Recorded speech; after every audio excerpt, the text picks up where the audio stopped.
on nous ment. On nous ment à chaque fois qu'on ouvre Instagram, à chaque fois qu'on regarde un vlog de voyage ultra léché avec une musique entraînante et des couleurs saturées. On nous vend du rêve, du dépaysement, de la magie. Mais aujourd'hui, j'ai décidé de briser le contrat. Je vais vous dire ce que personne n'ose dire à la caméra par peur de perdre des abonnés ou des partenariats. Je vais vous présenter les 10 pays où je ne remettrai jamais les pieds. Certains sont des destinations de rêve pour des millions de gens, mais pour moi, ils sont devenus des souvenirs que j'aimerais effacer. Restez bien jusqu'au bout, car le numéro 1 est sans doute l'endroit le plus populaire d'Asie, et c'est pourtant là que j'ai vécu ma plus grande désillusion. Commençons par le numéro 10, Dubaï, aux Émirats Arabes Unis. On appelle ça la ville du futur, mais pour moi, c'est la ville du vide. J'y suis allée avec l'esprit ouvert, prêt à être impressionné par la démesure. Mais ce que j'ai trouvé, c'est un immense centre commercial à ciel ouvert, sans âme et sans histoire. Tout y est artificiel, l'herbe, les îles et même les interactions sociales. On a l'impression d'être dans un décor de cinéma permanent où l'argent est la seule mesure de la valeur humaine. Si vous n'avez pas une table dans un restaurant étoilé, vous n'existez pas.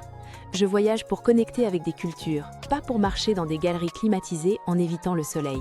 Dubaï, c'était une fois, et c'était déjà trop. Numéro 9, Venise, en Italie. C'est douloureux de dire ça, car la ville est objectivement magnifique. Mais Venise n'est plus une ville, c'est un parc à thème.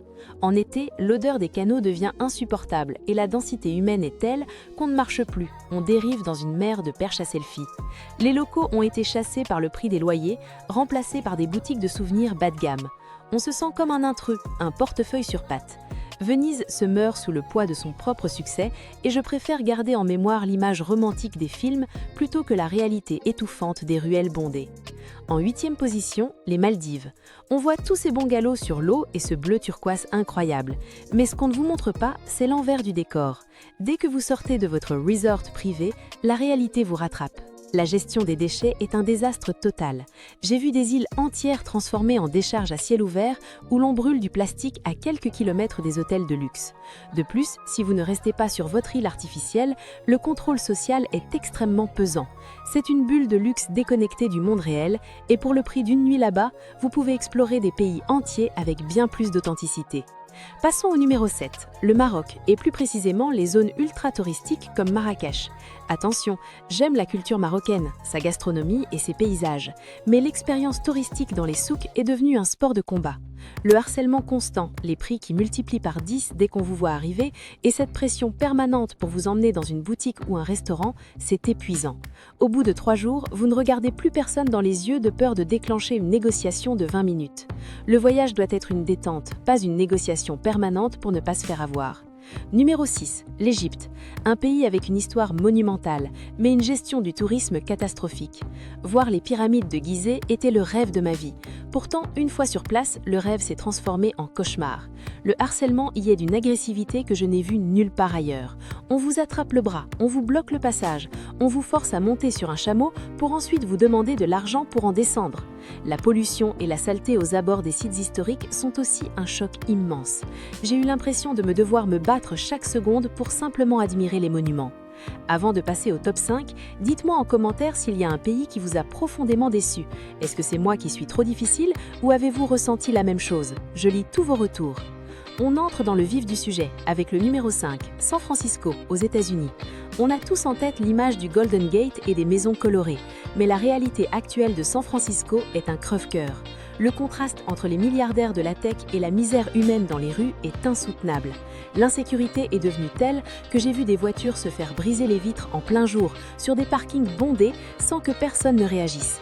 L'odeur d'urine et la crise des opioïdes transforment certains quartiers du centre en scène de film d'horreur. C'est une ville magnifique qui a perdu le contrôle et je ne m'y suis jamais sentie en sécurité. Numéro 4, Bali, en Indonésie. C'est l'endroit que tous les influenceurs adorent, mais Bali est la victime parfaite de sa propre hype.